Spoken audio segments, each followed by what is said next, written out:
Now, when we read, we should not just read to understand the passage. We should try to understand the passage strategically. What does it mean?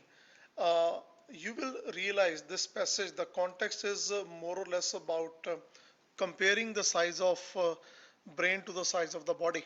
Now, once you understand this thing, it becomes very, very clear.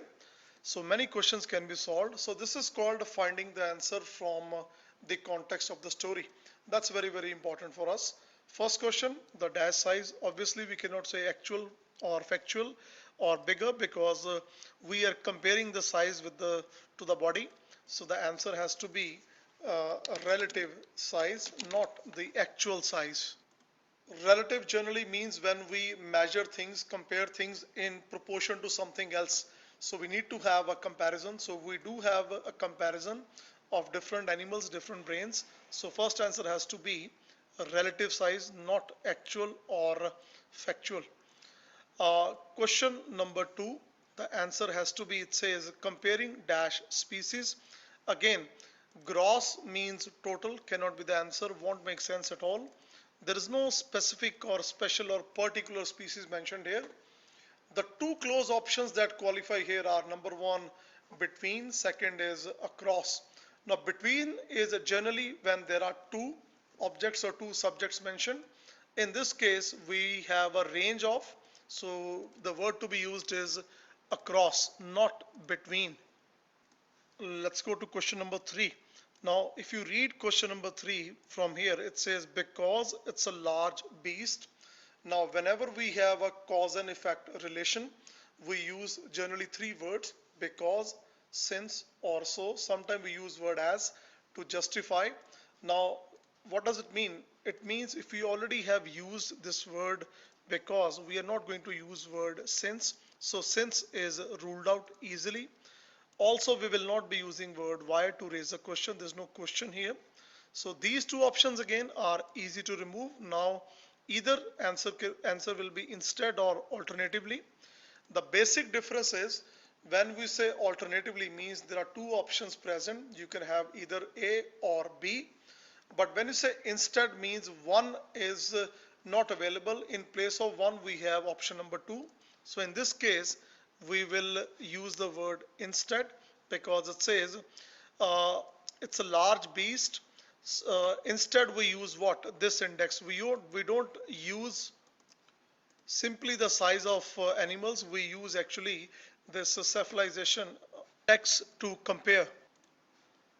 Now question 4, we are comparing the brightest animals and it's a series. It mentions great apes, porpoises, elephants. Now the two easy options to remove are inspired and advantage for the obvious reasons. They will not fit in the given context. Now seconded means when you are indicating the number 2, position number 2 ranking in a way. But when you have a series of things in order, the word to be used is followed by, which generally means to come after or go after. So it's humans, the followed by what? Apes and porpoises and elephants. So we cannot say seconded by, won't generate meaning here. And the last two questions, well, question number 5, as a journal what? So it's an idiom, it's a phrase when you say as a general rule. As a general rule means something that happens quite often or quite often, though not always. That's called as a general rule, which means most of the time, though not always. Cannot say as a general virtue. Virtue is a quality, a characteristics. Journal size will not generate any meaning at all, and the law is meaningless in the given story. And the last question we are discussing here, animals that live in dash groups. So let's remove two options, violent and marine. Again, these two options are meaningless in the given story. Aloof is totally isolated, totally cut off, separated. So answer here will be social groups because it compares these groups with the solitary animals which are kind of isolated or kind of existing alone. So it's a comparison of social groups, animals that live in social groups, to that of with that of solitary animals. Again, a humble suggestion. Do not memorize reading questions. It doesn't go that way. So learn the method. Initially, it might be a little challenging, but once you learn, it's like a skill. It goes a long way. Thank you very much for your time.